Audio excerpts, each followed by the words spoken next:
Steam curled from the metal trays like ghosts rising from a battlefield, soft and fragrant, nothing like the acrid smoke that had clung to German uniforms only weeks before. The captured generals stepped into the American mess hall with rigid backs and hollow eyes, expecting the predictable choreography of defeat. Insults, starvation rations, perhaps a shove to remind them of their new place in the world. Instead, they were met with the bright clatter of plates, the warm hiss of frying bacon, and an aroma so rich it felt almost treasonous to inhale. For men who had marched across continents, it was the smell of a world they had forgotten. Comfort, abundance, life untouched by ruin. General Wilhelm Hartmann, tall even in exhaustion, paused as if the enemy had laid a trap in the form of breakfast. The line moved forward. The Americans, indifferent in the way only victors could be, scooped scrambled eggs, soft, yellow, unsettlingly generous, onto plates already holding toast glistening with real butter. Butter! Hartmann blinked at it, the golden sheen hitting him harder than any artillery shell. In Germany, butter had become a memory wrapped in myth.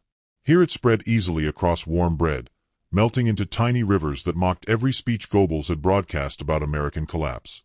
Around him, the other generals whispered in low, controlled tones, trying to maintain dignity as their senses betrayed them. General Krauss, once a proud strategist known for his icy precision, inhaled deeply and muttered, "If this is propaganda, it is far too well seasoned." Another officer, thin to the bone, clutched his tray like a relic, unsure whether to be grateful or suspicious. They had expected punishment, ration water, perhaps even petty cruelty. What they found instead was a cafeteria resembling a peaceful Sunday morning, the kind they had promised their soldiers would return once Germany triumphed. The irony stung as sharply as cold steel. Hartmann sat at a long wooden table, the plate before him steaming with an almost theatrical glow. The first bite startled him. Real eggs, fluffy, salted, undeniably authentic. He closed his eyes, not out of joy but from something closer to grief. How many years had he spent believing in an enemy too weak to feed itself? How many decisions had he justified by imagining America as decadent, corrupt, hollow at the core? Yet here he was, tasting the prosperity he had been assured did not exist. Prosperity served to him without malice, without ceremony, without the cruelty he might have expected from defeated foes. The room buzzed with the awkward quiet of men trying to reconcile two worlds at once, the one they had been promised and the one sizzling on their plates.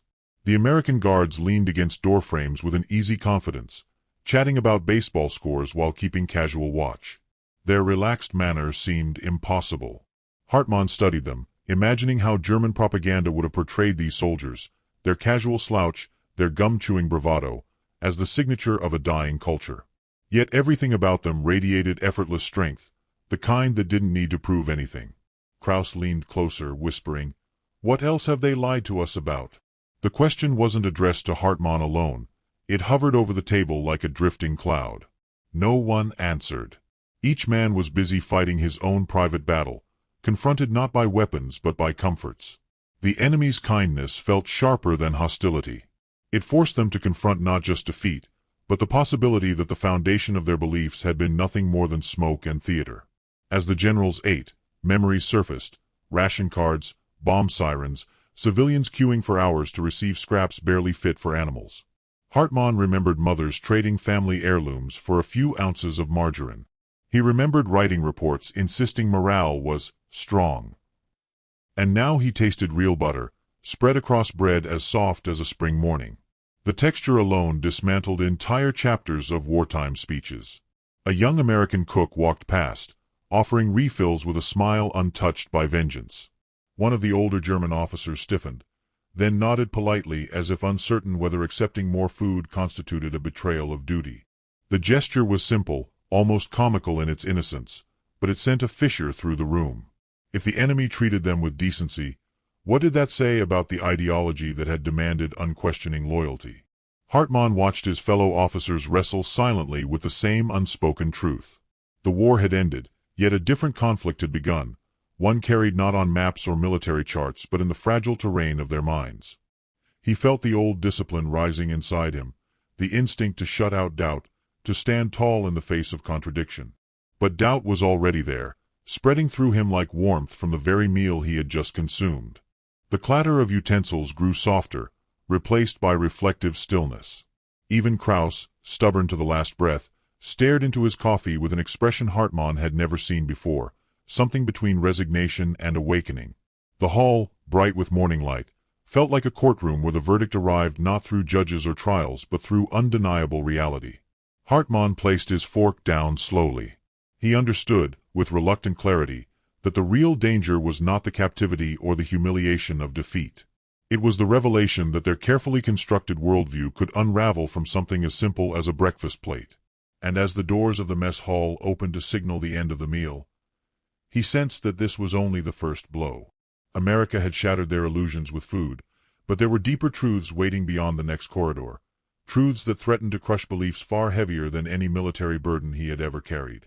The barracks smelled of wood, dust, and stubborn pride, an aroma born not from the structure itself but from the men occupying it. Days after their bewildering introduction to American abundance, the captured German generals began to rebuild something less visible than armies and more fragile than strategies: the illusion of control. General Wilhelm Hartmann stood near the narrow window, hands clasped behind his back, observing the marching line of sunlight sliding across the floor. The Americans believed they had disarmed these men, but they understood only weapons made of steel. The generals still carried the sharper kind: conviction, habit, and almost religious confidence in order. Kraus was the first to revive the rituals. He rose before dawn, as if awakened by old ghosts tapping his shoulder, and began assigning imaginary duties. Discipline must not die in captivity, he told the others. His voice retained that clipped precision that once froze entire rooms. Now it echoed in a barack full of uniforms fading at the seams. Hartmann watched silently as Kraus reenacted the motions of command, straightening blankets, inspecting boots no longer polished for war, pacing like a conductor with no orchestra left to perform. But the strangest part was how natural it felt for the others to fall back into step. They answered roll calls no guard had ordered. They saluted out of habit, their hands rising with the mechanical grace of men programmed by decades of obedience. They held whispered conferences over wooden tables, discussing hypothetical deployments as if paper armies were still capable of changing the world. It was an act, a performance crafted for an audience of ghosts, yet each man played his role with aching sincerity. Hartmann attended the first of these clandestine meetings reluctantly. The barack door creaked shut behind him, sealing them in a dim world where maps, drawn with bits of charcoal scavenged from a stove, covered the table like fading dreams. Kraus hovered over them, pointing at imagined front lines. "If supplies had held for another month," he said, "we could have redirected the 7th. The Americans would have. They would have crushed us," Hartmann interrupted, not unkindly. The room stiffened. That kind of honesty, once heresy, now drifted through the air like unwelcome smoke. Yet Kraus did not argue. He looked instead at the charcoal marks, as if willing them to rearrange into a different history. Still, the meetings continued. They debated lost battles with the passion of theologians disputing sacred texts. Some argued fiercely, not for victory, but for dignity, trying to salvage meaning from wreckage. One officer, thin and feverish-eyed, insisted they prepare theories for Germany rising again. Another sketched defensive lines around cities already reduced to rubble, believing that by drawing them anew, he could rewrite their fate. The Americans watched from a distance, puzzled but amused. A guard named Fletcher leaned against the fence one afternoon, shaking his head as Hartmann passed. "You folks running a whole army in there?" he asked, voice tinged with humor but not mockery. Hartmann allowed a thin smile.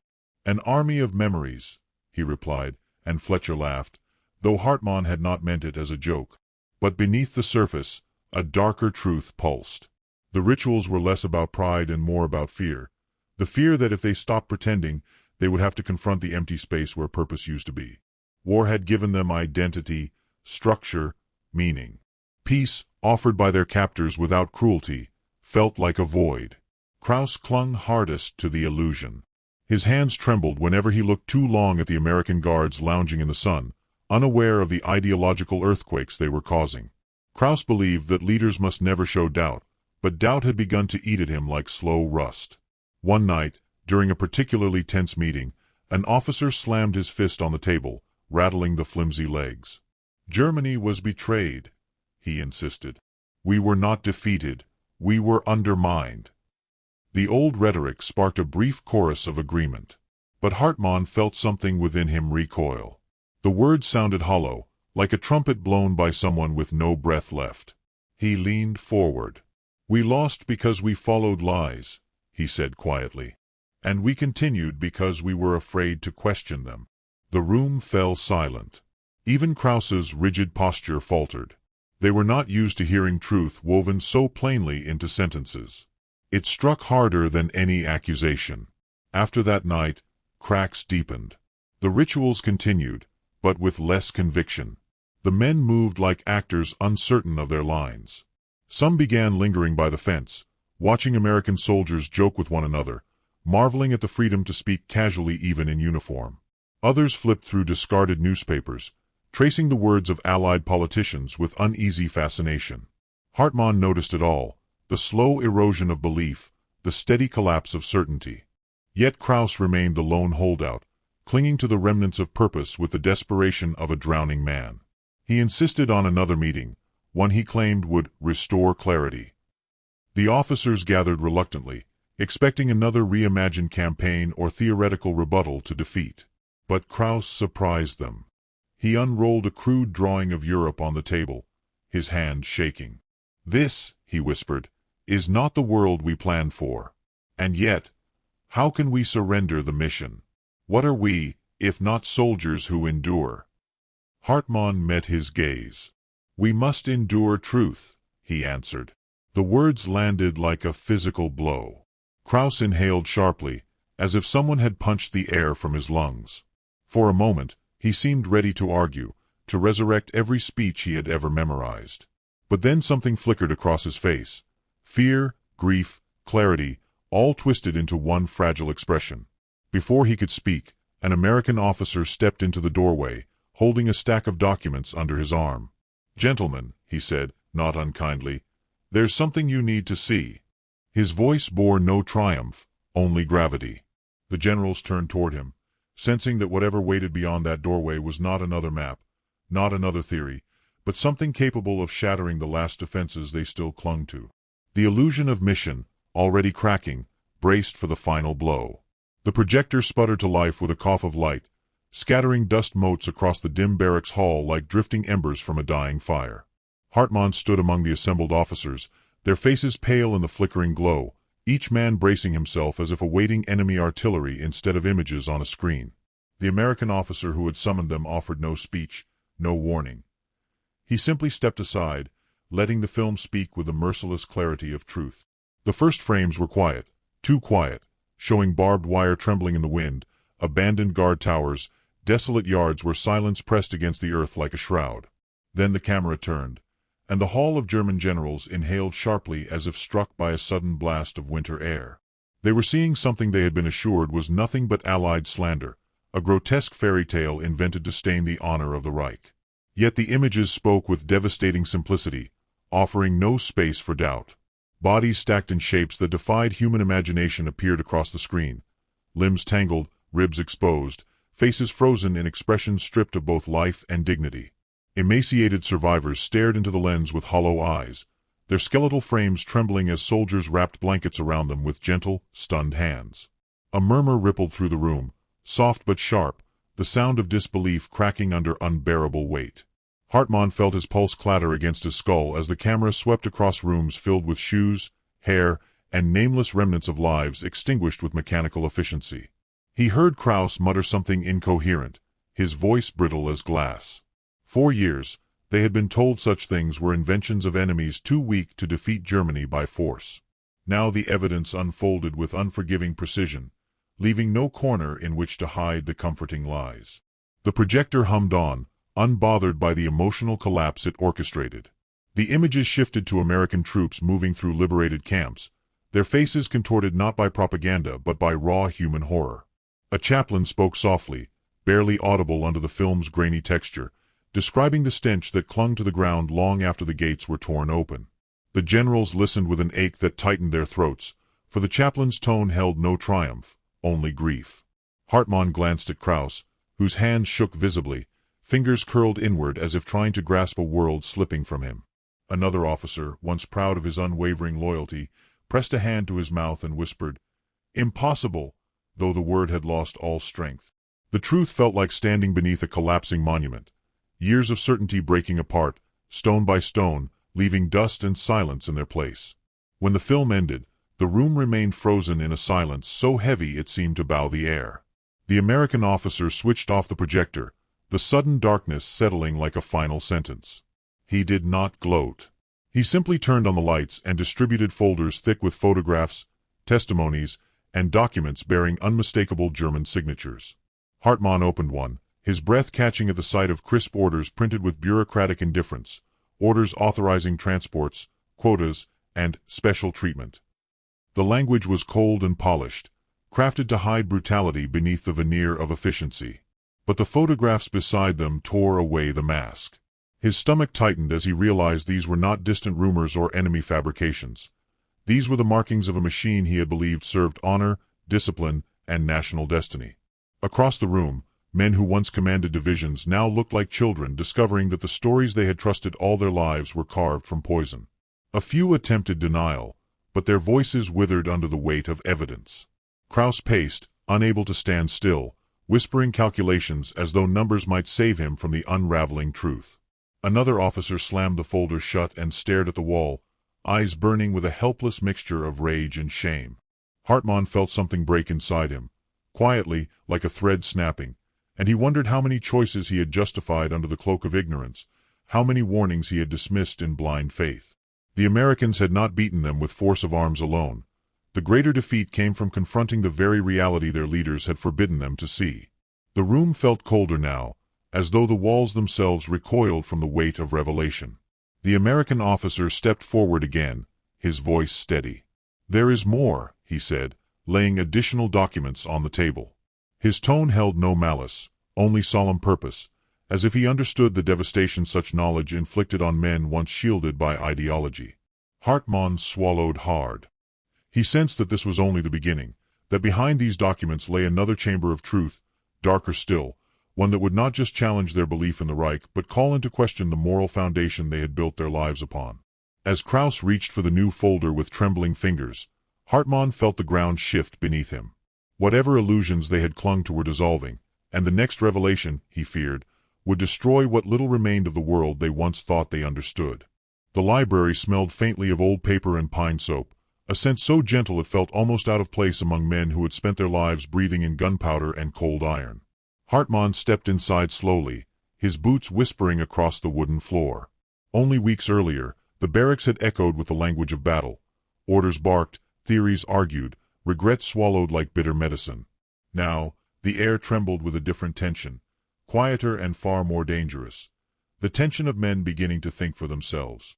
Several of the officers sat at narrow tables, each occupied by an American-issued book. Their postures were rigid at first, as though expecting the pages to explode. But the longer they read, the more their shoulders dropped, their stern expressions softening into something unfamiliar, curiosity. Kraus sat closest to the window, sunlight tracing the edges of his once imperious face. In front of him lay a collection of essays on democracy, annotated lightly in pencil by some previous reader. Kraus stared at the pages with the same intensity he once used to study enemy troop movements. Hartmann approached him quietly. "Heavy reading?" he asked. Kraus did not look up. "It contradicts everything." His voice was steady, but beneath it Hartmann heard a tremor, the faint vibration of a man standing on the edge of a cliff, unsure whether to jump or retreat. "According to this," Kraus continued, tapping the page, "authority is not absolute. Citizens question their leaders openly. Policies change through debate." Debate. Hartmann. Can you imagine? Hartmann could imagine it, though the concept felt like sunlight on skin that had known only shadow. "We were never allowed to imagine," he replied. "That was the point." Nearby, an American instructor lectured a small group of prisoners with casual authority, explaining the structure of Congress using chalk sketches on a blackboard. The Germans listened, some skeptical, some enthralled. One officer asked whether such freedom didn't lead to chaos. The instructor shrugged. "Sometimes it does," he admitted, "but it's a chaos people choose, not one imposed on them." His words lingered in the air like a dare.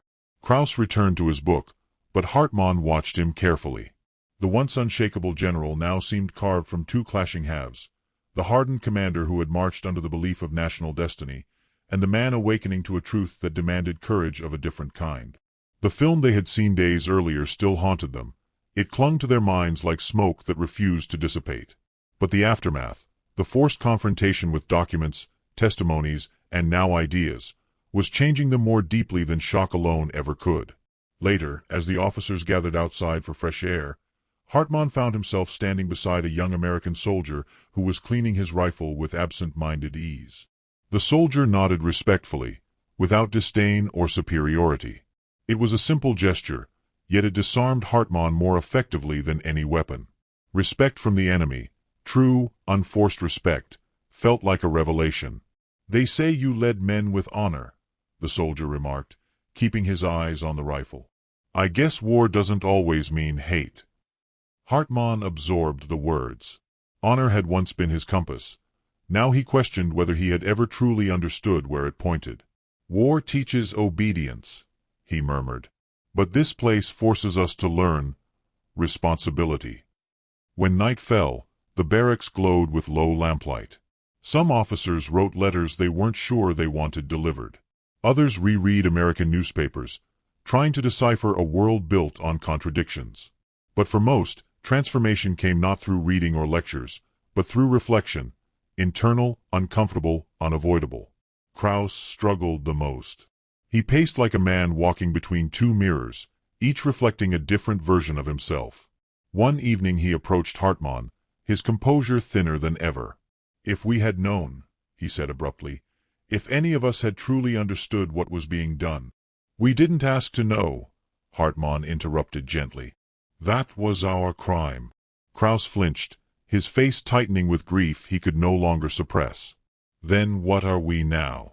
What remains of us?"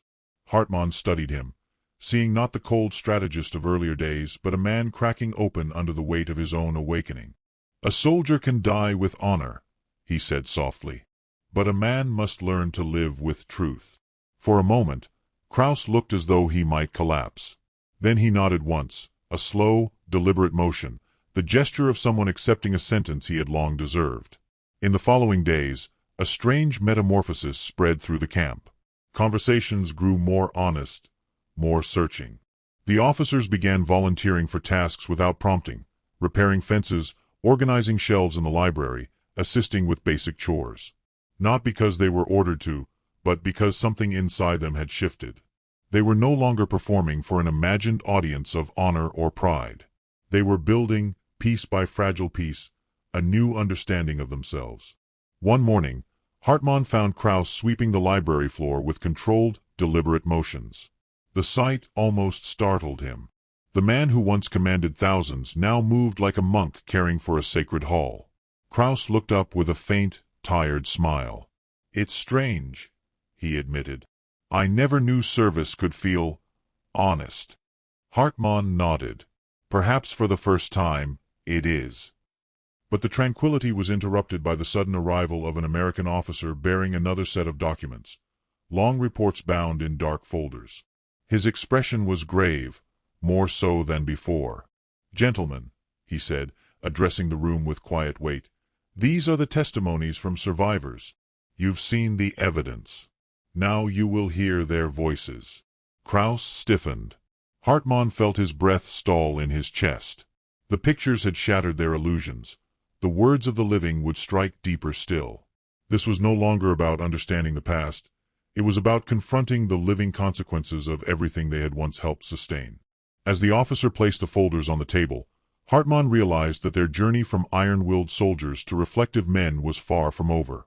What waited in those pages would test the very humanity they were only just beginning to rediscover.